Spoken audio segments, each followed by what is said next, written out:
So welcome everyone and welcome to our session on environmental toxins. Just before we get into environmental toxins, I just wanted to introduce the team of Science Mamas HQ for you that don't know us. So we have Sasha and Yasmin based in the UK and myself based in Australia. And Hi, everyone. Hi. So I guess just a bit of background on Science Mamas HQ. So it's formed from us having children with health issues and health conditions and symptoms and trying to work out how to help them. And I guess through addressing nutritional deficiencies, we've been able to significantly help our children as well as ourselves.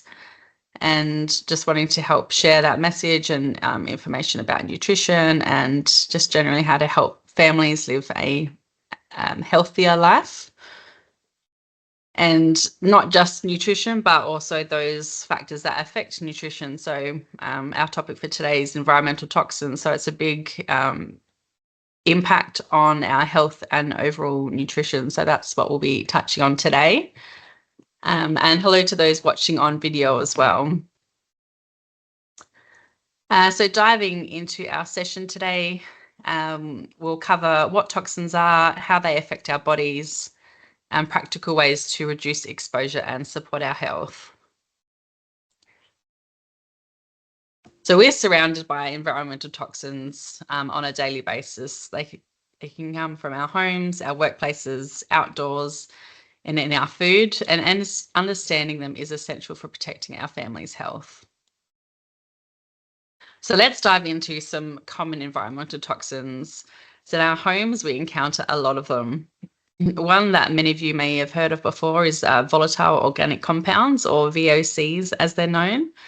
And these are chemicals that easily evaporate at room temperature, polluting the air that we breathe indoors.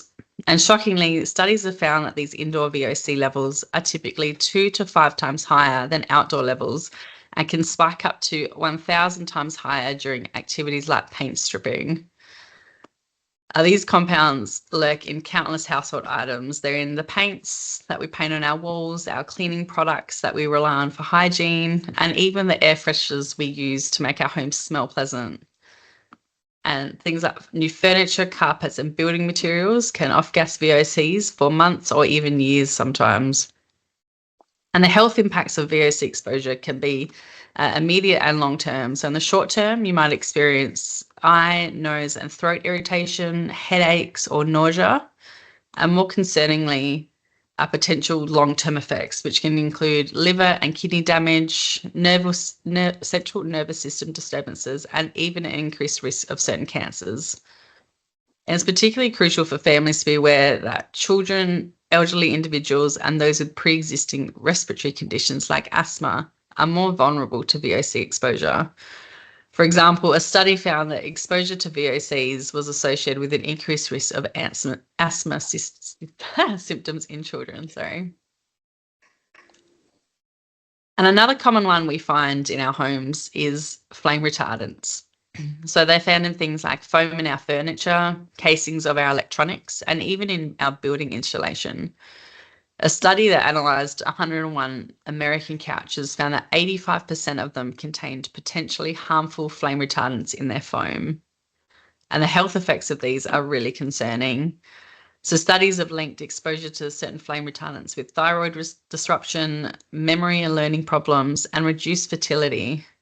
For instance, a Harvard study found that women with high levels of flame retardants in their body had nearly a doubled risk of thyroid disease, with postmenopausal women at even greater risk. And what's even more alarming is that these chemicals don't stay put in our products. They migrate out and mingle with household dust, which we then inadvertently ingest or inhale. And for children, they are especially vulnerable due to their hand-to-mouth behaviours and their proximity to the floor where these chemicals settle. Another high risk is pregnant women and developing fetuses. A study showed that women undergoing IVF found that those with high levels of certain flame retardants in their urine had up to 41% fewer clinical pregnancies and 38% fewer live births. It is worth noting, though, that in recent years, the fire safety benefits of flame retardants in furniture have been questioned, and research has shown that furniture with and without flame retardants burns similarly in real-world fire scenarios. So hopefully this might be something that gets phased out. In our homes, we can reduce exposure by frequently washing hands, especially before eating, using HEPA filter vacuums, and ensuring good ventilation. For those with older furniture, replacing the foam can significantly decrease flame retardant levels in household dust. And I'll just pass it over to Yasmin now, who's going to talk about some further environmental toxins. Okay, so next we're going to talk about phthalates. So phthalates are used to make plastics more flexible and more durable. They're also used as solvents in various products. However, their widespread use has raised significant health concerns. So phthalates are found in an astonishing array of everyday items. They're in the vinyl floor beneath our feet and personal care products that we use daily, and even in the toys that our children are playing with. A study by the Centers for Disease Control and Prevention found that detectable levels of phthalate metabolites in the urine of most people tested, indicating widespread exposure. The health effects of phthalates are particularly concerning, especially for pregnant women and young children. These chemicals have been associated with a range of health issues. So phthalates can interfere with hormone production and function. A study found that women with higher levels of phthalates in their urine were more likely to experience pregnancy loss. Researchers also linked phthalate exposure to reduced sperm count and quality in men. In children, prenatal exposure has been associated with altered genital development in boys. A study in the journal Environmental Health Perspectives found higher phthalate levels were associated with increased waist circumference and insulin resistance, key factors in obesity and diabetes. Research published in Environmental Health Perspectives suggested that exposure to phthalates in home environment may increase the risk of asthma and allergies in children. What's particularly troubling is how we're exposed to phthalates. They can leach from products into food, especially fatty foods. They can also be inhaled as they off-gas from products, or absorbed through the skin of our personal care products. The good news is that we can take steps to reduce our exposure. We can choose phthalate-free personal care products, avoid plastic containers, especially for hot foods, opt for glass or stainless steel instead. Be cautious with children's toys, especially those made before 2009, where stricter regulations were implemented. Ventilate your home regularly, especially after installing new flooring or wallpaper, and choose natural fibers for clothing and bedding where possible. Okay, so household sources of toxins. So many cleaning supplies release dangerous chemicals which can contribute to chronic respiratory problems, allergic reactions, and also headaches. Air fresheners often contain phthalates and formaldehyde, which can cause watery eyes, burning sensations in the eyes and throat, difficulty breathing, and asthma attacks. When it comes to pesticides, it's important to note that 75% of US households use at least one pesticide product in the home, and 80% of people's exposure to pesticides occurs indoors. Indoor use of pesticides can lead to various health issues, including irritation to the eyes, nose, and throat, damage to the central nervous system and kidneys, increased risk of cancer, headaches, dizziness, muscular weakness, and nausea. To minimize exposure, experts recommend using non-chemical pest control methods where possible, ensuring proper ventilation when using pesticides, and following all safety instructions on product labels. Okay, so personal care products often contain harmful chemicals. Parabens are widely used preservatives found in cosmetics, shampoos, and lotions. Studies have shown that they can mimic estrogen in the body, potentially disrupting hormonal balance. A British study found parabens in 19 out of 20 breast tissue samples, raising concerns about their potential role in breast cancer development. Triclosan, often found in antibacterial soaps and some toothpaste, has been linked to antibiotic resistance and hormonal disruption. The FDA banned its use in over-the-counter products in 2016 due to safety concerns and lack of proven benefits. Formaldehyde, sometimes present in hair straightening treatments and nail polishes, is a known carcinogen and respiratory irritant. Even at low levels, it can cause eye, nose, and throat irritation. Phthalates, often hidden in fragrance ingredients, have been associated with reproductive issues and developmental problems in children. They're commonly found in perfumes, lotions, and hair products. The term fragrance on a label can mask a cocktail of undisclosed chemicals, many of which are potential allergens or irritants. Companies aren't required to disclose these ingredients, making it difficult for consumers to make informed choices. Okay, so next we're going to move on to contaminants in food and drink. Our food and water supply can contain various contaminants that may impact our health. So let's examine some key concerns. Pesticides are widely used in conventional agriculture. A study analysing 12 years of data found residues of 123 different pesticides in produce provided through a school fruit and vegetable scheme, some linked to serious health issues like cancer and hormone disruption. While most products contains pesticide levels below legal limits, long-term exposure is still being studied. Opting for organic produce can significantly reduce pesticide exposure. Heavy metals like arsenic, lead, cadmium, and mercury can contaminate our drinking water and food supply. A recent study in Nature found that exposure to these metals in drinking water is strongly correlated with various cancers.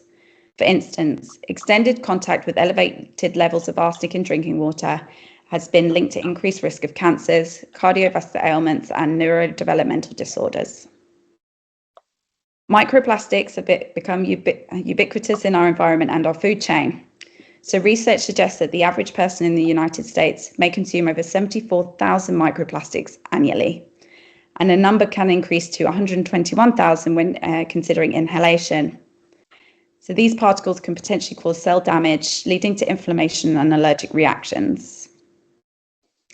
Emerging contaminants like PFAS and pharmaceutical residues in water are raising new concerns. PFAS, known as forever chemicals, have been linked to various health issues, including cancer and immune system dysfunction. So to minimize exposure, consider these steps. Choose organic where possible, especially the items from the Dirty Dozen list. Use a high-quality water filter certified to remove heavy metals and other contaminants. Reduce plastic use, especially with food and beverage, to limit microplastic exposure. Stay informed about local water quality reports and advocate for stricter regulations on emerging contaminants. So remember, while these contaminants are concerning, a balanced diet rich in fruits, vegetables is still crucial for overall health. The key is to stay informed and take practical steps to reduce exposure where possible. Okay, so beyond our homes. In the broader environment, air pollution from industrial sources and vehicle exhaust can have significant health impacts. This invisible threat has far-reaching consequences. A global study found that vehicle exhaust emissions were linked to approximately 385,000 premature deaths worldwide in 2015. Particulate matter, especially PM2.5, is particularly concerning. So these tiny particles can penetrate deep into our lungs and even enter our bloodstream. In urban areas, children living near high traffic roads have shown a 15 to 20% increased risk of developing asthma. Additionally, electromagnetic fields from devices and mold in damp areas contribute to health risks. As our world becomes increasingly connected, we're surrounded by EMFs from various sources. While the World Health Organization states that current evidence does not confirm the existence of any health consequences from low-level EMF exposure, some studies suggest potential concerns. For instance, some research indicates that long-term exposure to extremely low-frequency magnetic fields may be associated with an increased risk of childhood leukemia, although a causal relationship hasn't been established. Hey, mold isn't just an indoor problem. Outdoor mold can also impact our health, especially for those with allergies or respiratory conditions. A study in Australia found that 21 out of 45 studies highlighted negative health impacts related to mold exposure, with asthma, respiratory issues, and allergies being the most common. Interestingly, socioeconomic factors play a role here too. The same study found that households in poor socioeconomic circumstances were more at risk of negative health impacts associated with mold exposure. To protect our families, we can take several steps. Stay informed about local air quality and limit outdoor activities on high pollution days. Use air purifiers with HEPA filters in our homes, especially in urban areas. Be mindful of EMF exposure by keeping devices away from the body. where possible and turning Wi-Fi off at night, and address any mold issues promptly, both inside and outside the home. Support policies that aim to reduce air pollution and improve overall environmental health. Okay, so now we're going to explore how environmental toxins affect our health.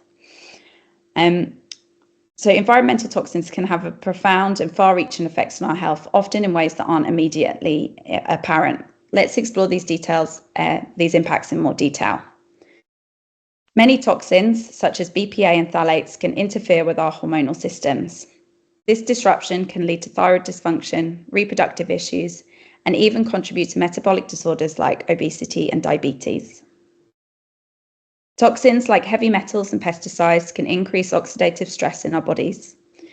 This cellular level damage can accelerate aging and contribute to chronic inflammation.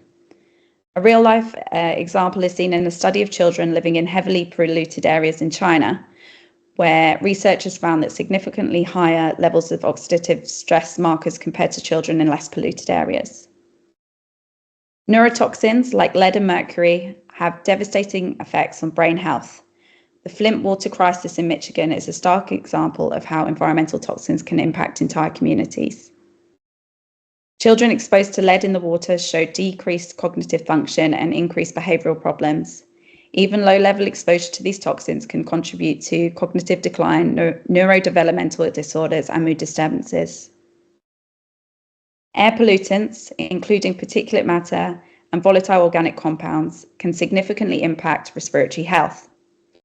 A long-term study in Southern California found that children growing up in more polluted areas had significantly reduced lung growth and function compared to those in less polluted areas. These toxins can make asthma worse, contribute to the development of COPD, and increase susceptibility to respiratory infections.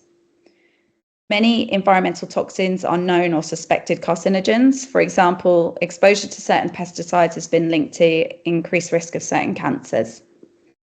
A large-scale study of farmers found that those exposed to pesticide glyphosate had a higher risk of developing non-Hodgkin lymphoma. Toxins can increase cancer risk through various mechanisms, including DNA damage, immune system suppression, and promoting abnormal cell growth. Understanding these health impacts underscores the importance of reducing our exposure to environmental toxins. Whilst it's impossible to eliminate all exposure, being aware and taking proactive steps can significantly reduce our risk. This includes making informed choices about the products that we use, the food that we eat, and advocating for stricter regulation on environmental pollutants. Next, I'm going to hand over to Sasha. Thank you very much, Monica and Yasmin. Did you know that our bodies have built-in detoxification systems? The first one you should know about is phase 1 detoxification. This initial stage is primarily carried out by the cytochrome P450 enzyme family. These enzymes, found mainly in the liver, perform oxidation, reduction, and hydrolysis reactions on toxins. A real-life example of phase 1 detoxification is the breakdown of caffeine. When you think of coffee, cytochrome P450 enzymes in your liver convert caffeine into more water-soluble compounds, which are easier for your body to eliminate. But it's important to note that phase 1 can sometimes create intermediate metabolites that are more reactive than the original toxin. This is why phase 2 is crucial.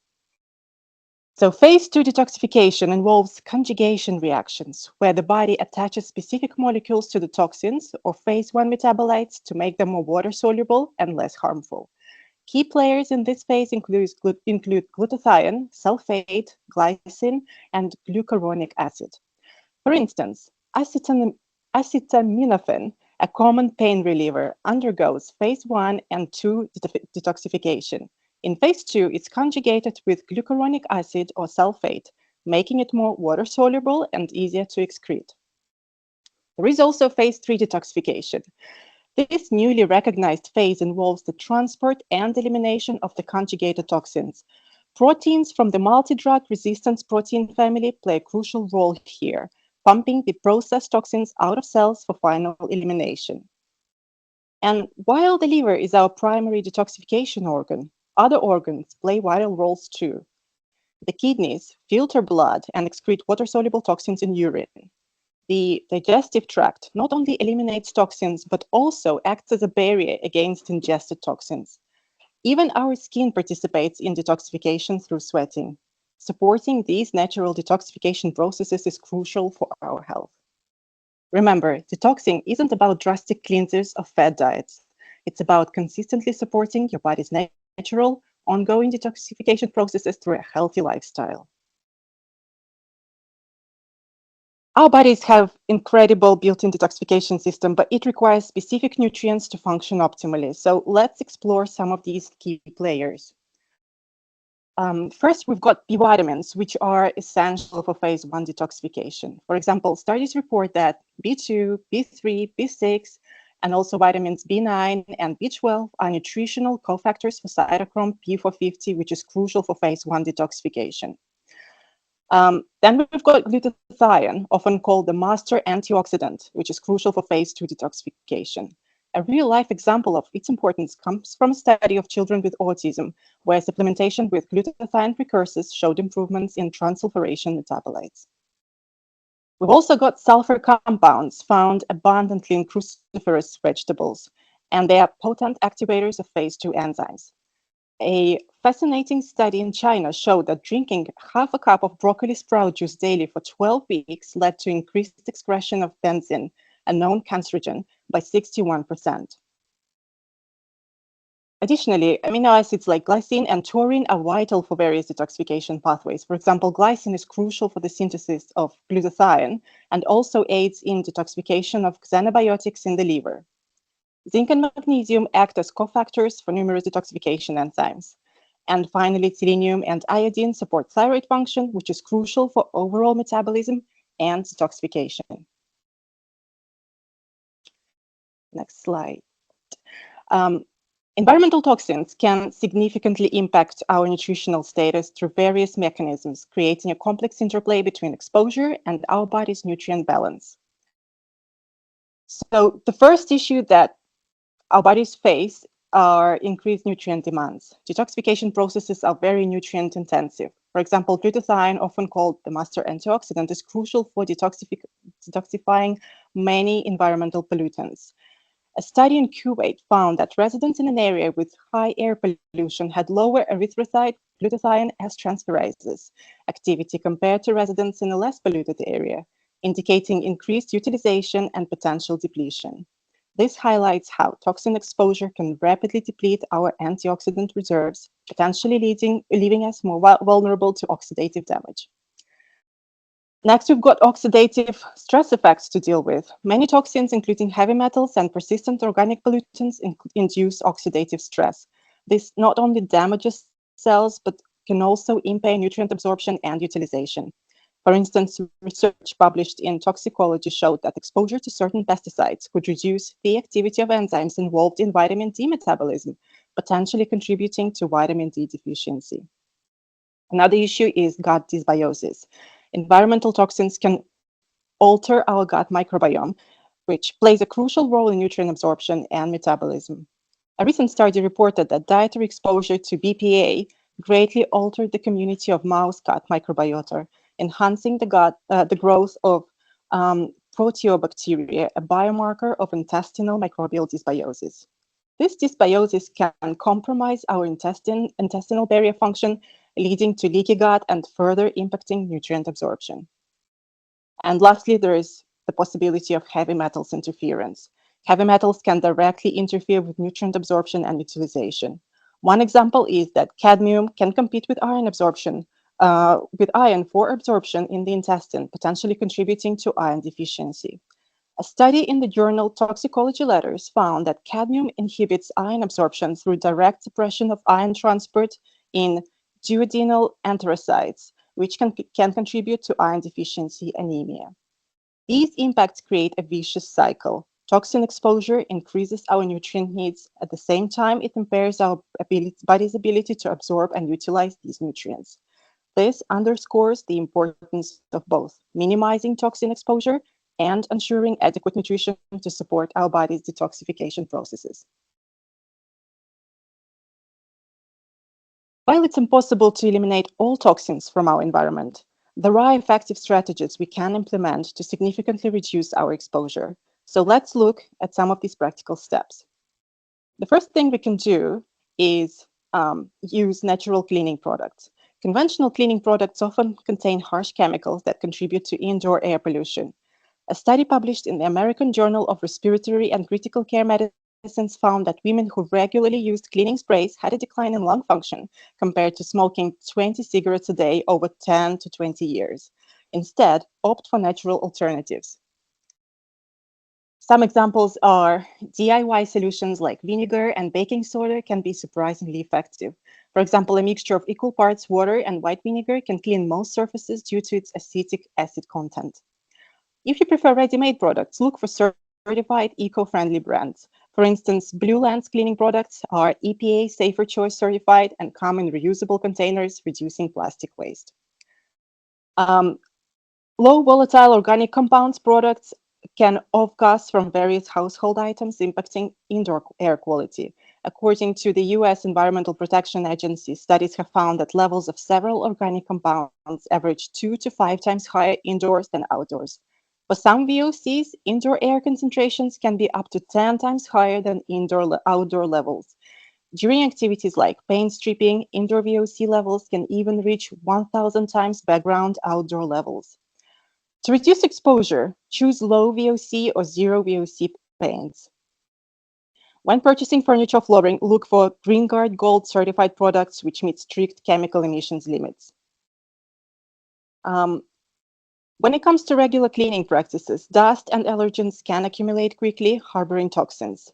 So in those cases, aim to use a HEPA filter vacuum at least twice a week. A study comparing HEPA and non-HEPA vacuum cleaners published in a different journal found that HEPA vacuum cleaners resulted in a 54.7% reduction in lead loading on soiled carpets, while non-HEPA vacuums achieved a 36.4% reduction.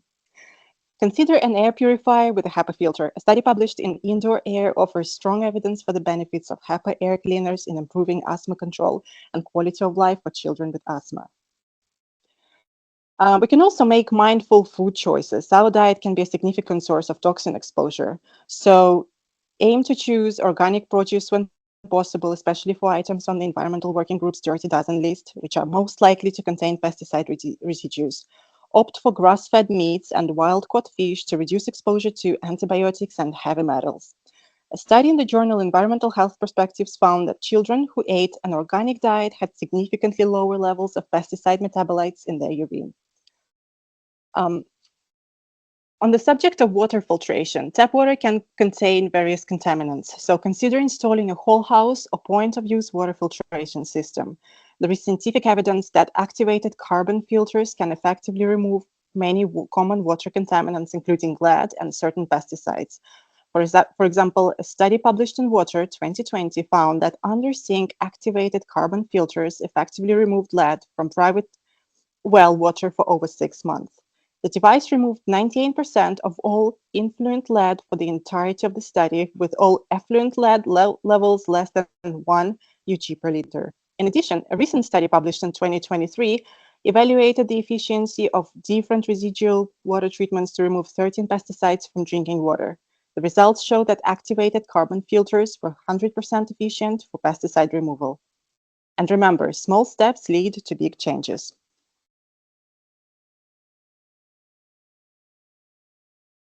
It's no secret that diet plays a crucial role in supporting our body's detoxification processes. Increasing our intake of cruciferous vegetables, but equally being mindful of excessive nitrogen intake, consuming sulfur-rich foods like garlic, and incorporating antioxidant-rich foods can enhance our detox capabilities. Incorporating healthy lifestyle practices can also support detoxification. So let's explore some of the evidence-based approaches. The first one is regular exercise. Physical activity is a powerful tool for enhancing detoxification. Different types of exercise offer unique benefits.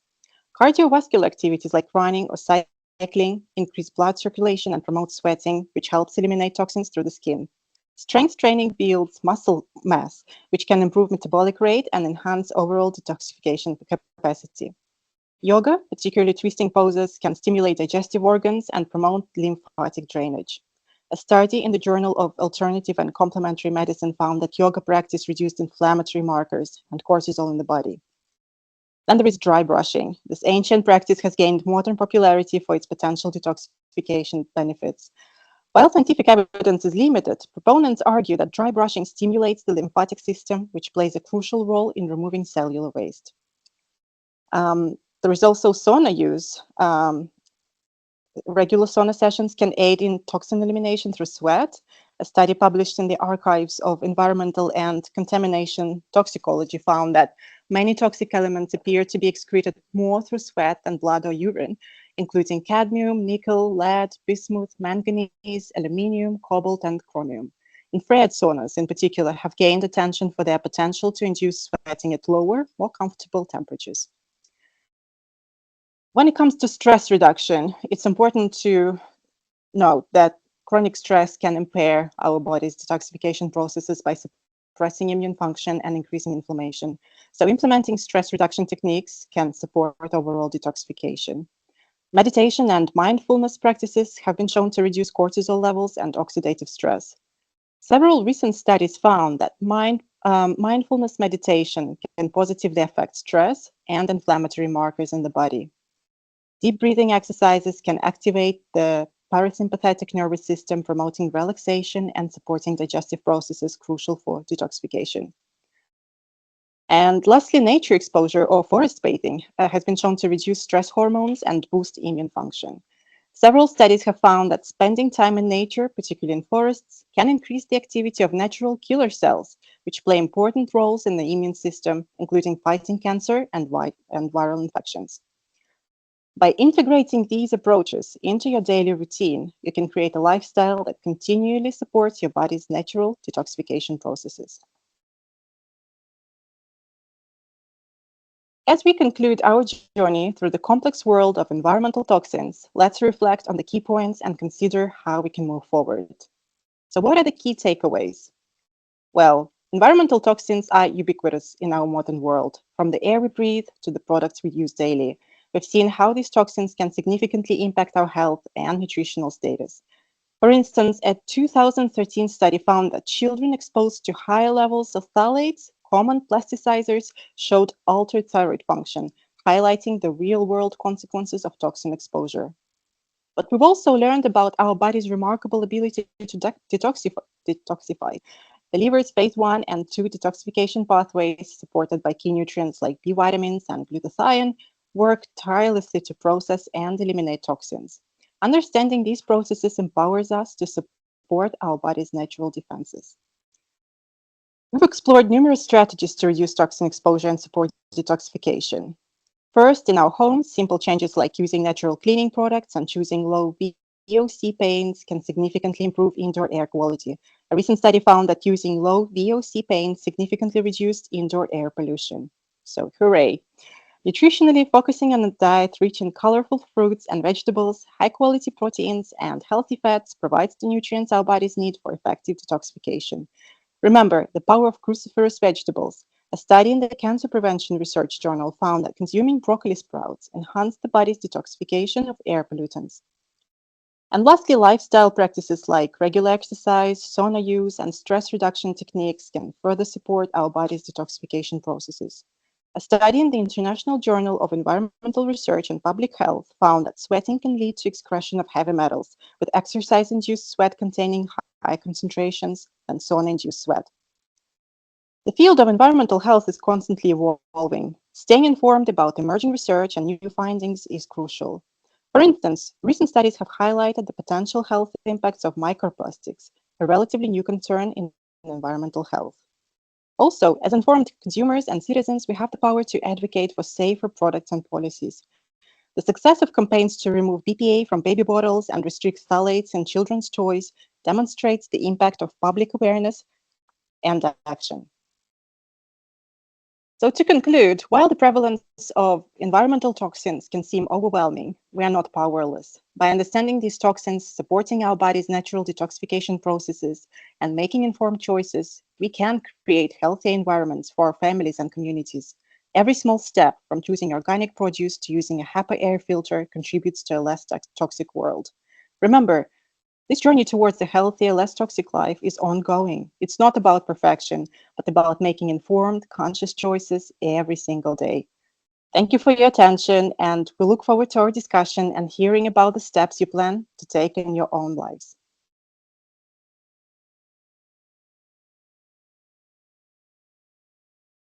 Thanks, Sasha. Thanks, Yasmin. And don't forget to check out our Facebook and Instagram page, ScienceMamasHQ. And if you're looking for more in-depth community, then we've got ScienceMamasHQ Replete and Thrive page. And also check out our website, ScienceMamasHQ.com. We've got information there about the activities we're up to, as well as our NETS research project that will be focused on autistic children and their nutritional overview and steps on how to help and just test the research behind that. So please check it out, donate if you can. We appreciate all your support. We do all of this. We're a non-profit, so any contribution at all is hugely grateful, and we appreciate everything. Thank you. Bye. Bye.